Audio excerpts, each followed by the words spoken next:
السلام عليكم ورحمة الله وبركاته، اللهم صل وسلم وبارك على سيدنا محمد وعلى آله وصحبه وسلم. يا صباح السعادة، يا صباح الهنا على حضراتكم، صباح الورد والنشاط، صباحكم معطر بذكر الله، اذكروا الله وصلوا على الرسول عليه أفضل الصلاة والسلام. تعرفوا إن النوم بدون وسادة بيخلص الشخص من آلام الظهر؟ حضراتكم تعرفوا إن وضع الرأس على وسادة باردة بيساعد الشخص في النوم.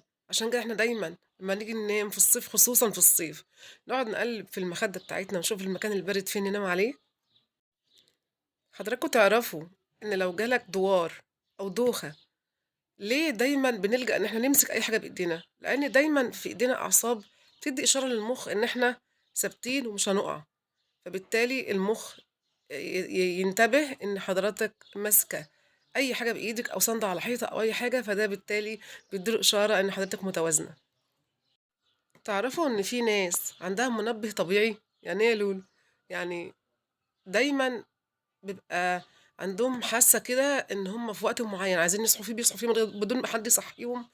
وده طبعًا الأشخاص دي دايمًا أكتر الناس بتبقى شايلة مسؤولية، لإنها دايمًا بتبقى حاسة إن وراها مسؤولية جامدة، عشان كده بتنبه نفسها، العقل بيشتغل إن هو في الساعة كذا بيصحى لوحده بدون أي منبه، بدون أي حد ما يصحيه.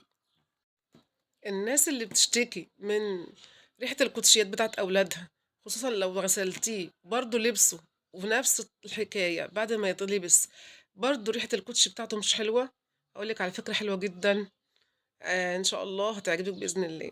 ده المفروض كنت أنا قُلتها في فيديو بتاع القرنفل بس نسيتها، اللي هي شوية من مسامير القرنفل حضرتِك هتغليهم وتاخدي المَيّة بتاعته بعد ما تغسلي الكوتشي بتاعه، وتمسكيه تطبخيه ببخاخة بمَيّة القرنفل وتحطيه في الشمس ينشف شوية، وبعد كده هيلبسه هيقعد فترة طويلة كده جدًا إن شاء الله بدون أي ريحة إن شاء الله، وجربيه.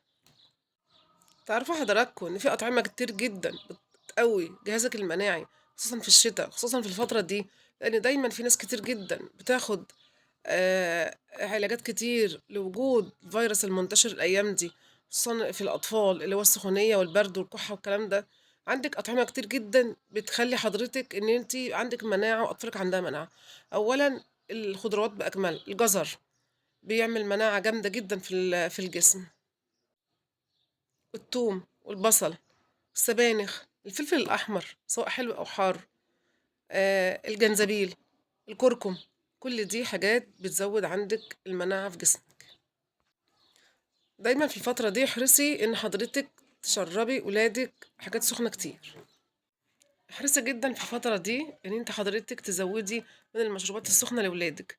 زي إيه يا لولو؟ زي رفع المناعة، اللي هو المشروب القنبلة، اللي هو كوباية من اللبن عليها بلح، 3 بلحات أو 7 بلحات تضربيهم في الخلاط، ولو عند حضرتِك مكسرات تقدري تضيفيه عليهم على الوش كده تقدري تشربيه لابنِك أو بنتِك.